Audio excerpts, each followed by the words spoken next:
Silent letters, আমরা silent letters একদম day one থেকে যখন এই যে অক্ষর খোঁজাখুঁজি করতাম তখন জি মনে জি আছে যেরকম জিরো থাকলেও আমি তখন বলতাম জিরো যে থাকতো। এটা অক্ষরটা বের করতে হবে।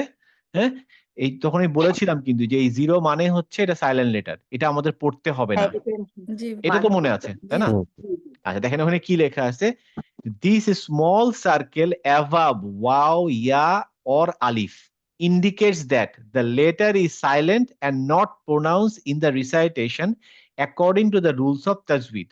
মানে তাজউইদ রুলস রেগুলেশন অনুযায়ী যদি কোনো অক্ষরের উপরে জিরো থাকে তাজউইদ অনুযায়ী আমরা পড়বো না সেটা। এখন অনেকে জিজ্ঞেস করে তাহলে এটা দিল কেন, তাই না? হুম, অনেকে জিজ্ঞেস করে না তা দিল কেন? দিল কারণ হচ্ছে যে এটা পড়ার জন্য না, কিন্তু এটা দেখার জন্য, দেখে এটার অর্থ চেঞ্জ হবে। যেমন এটা হচ্ছে উলাইকা, হ্যাঁ? এইটা যদি আমি না পড়ি কোনো সমস্যা নেই। কিন্তু এটা যখন আমি এখানে যেটা যখন এটা থাকে তখন এটার মানে একটা, আর এটা যদি না থাকে তাহলে এটার মানে আরেকটা। কিন্তু পড়ার সময় এটা না পড়লেও হবে। মানে হুম, না পড়লে কি না পড়তে পারবেন না। যেহেতু এটা 0 দেওয়া আছে।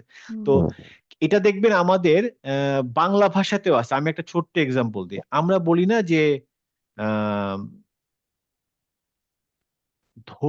সহ্য মনে হয়। কারো কি সহ্য বানানটা মনে আছে? হ্যাঁ হ্যাঁ, দন্ত স হ জফলা। দন্তের স, হ হ জফলা, তাই না? জফলা, হ্যাঁ হ্যাঁ কিন্তু এটা এটা উচ্চারণ করার সময় সহ তো বলি না। হ্যাঁ হ্যাঁ, সেটাই। তার মানে সহ্য। আমরা এই হ এর উচ্চারণটা করি জ দিয়ে, সহ্য। হুম, কিন্তু লিখি হচ্ছে হ দিয়ে। হুম, তো অ্যারাবিকেও এই জিনিসটা আছে যে আমার লেখার সময় এখানে ওয়াও দিতেই হবে। কিন্তু বলার সময় ওয়াও বলতে হবে না। তো হুম, এরকম ওয়াওতে হয়, ইয়াতে হয় আর আলিফে হয়। আচ্ছা। যেসব জায়গাতে এরকম সিচুয়েশন আসে যেখানে আমার ওটাকে পড়তে হবে না, সেগুলোর উপরে ছোট্ট করে একটা এরকম জিরো দেওয়া থাকে যেটাকে আমরা বলি হচ্ছে সাইলেন্ট লেটার। এই সাইলেন্ট লেটারটা মাখারিজ সরি তাজউইদ রুলস অনুযায়ী পড়তে হবে না। But it is important for the meaning purpose. এটা যদি না থাকে তাহলে এটার শব্দটা অন্য আরেকটা শব্দ বুঝাবে। এখানে যদি ওয়াও না থাকে তাহলে হবে উলাইকা। উলাইকা এক জিনিস আর এই ওয়াও সহ আরেক জিনিস। আবার কিছু কিছু সময় এই ওয়াওটা এই শব্দের শেষে হয়। ধরেন এটা হচ্ছে প্লুরাল পারপাসে, যে দেখা যাবে দেখবেন যে একটা আছে যে এই যেমন এখানে এই ওয়াওটা এমনও হতে পারে যে ধরেন এই ওয়াও এর পাশে একটা আলিফ আছে, যে আলিফের উপরে জিরো দেওয়া আছে, কিন্তু তার মানে এই আলিফ উইথ জিরোটা আমি পড়বো না। হ্যাঁ, হুম, কিন্তু যদি এটা না থাকতো তাহলে এটা সিঙ্গুলার শব্দ হয়ে যেত। মানে এক্সাম্পলটা এখন আমার হাতে নাই, কিন্তু যেমন এখানে আপনি পাবেন, এই দেখেন কানু, এই ওয়াও এই আলিফটা আমি এখানে আছে, তাই না?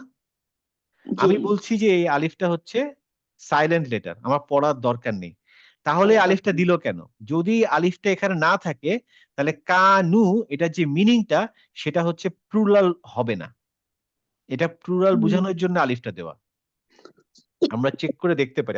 আমার যতদূর মনে পড়ে এটা প্লুরাল করার জন্য। এটা হচ্ছে সূরা আল আনামের, আমি দেখি বের করি। সূরা আল আনাম, আল আনামের হচ্ছে আ কত নাম্বার? ৪৩ নাম্বার আয়াত। Okay good. 43, 43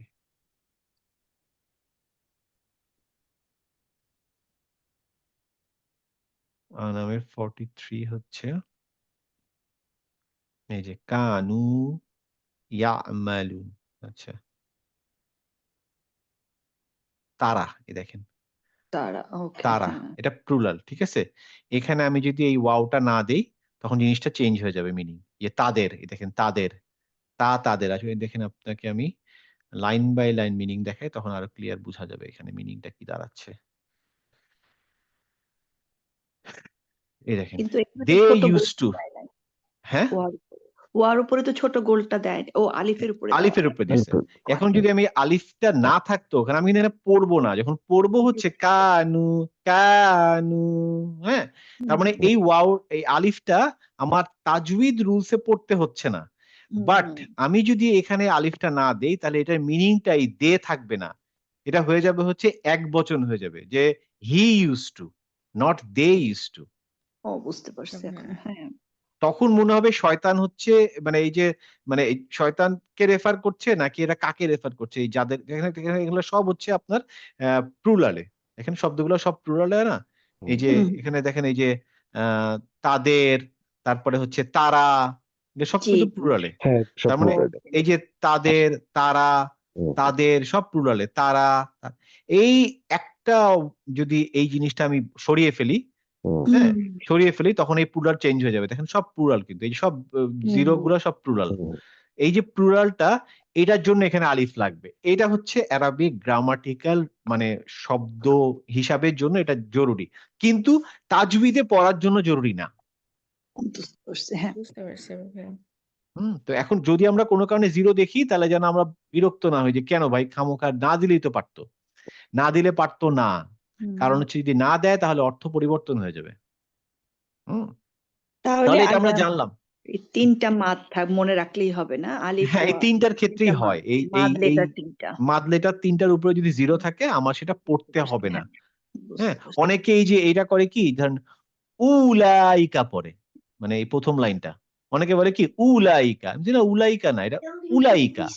উ বলার কিছু নেই, কারণ এটা আমি তো পড়বো না। করবো না। জি তার মানে উলাইকা, ঠিক আছে। জি জি। আচ্ছা, তাহলে আমরা সাইলেন্ট লেটারটা বুঝলাম। তার মানে উপরে যখন জিরো থাকবে তখন আমরা পড়বো না, তাই না? এখানে এটা তো কারোর সহজ, কোনো সমস্যা নেই। না এটা সহজ না। অনেক। এইবার আমরা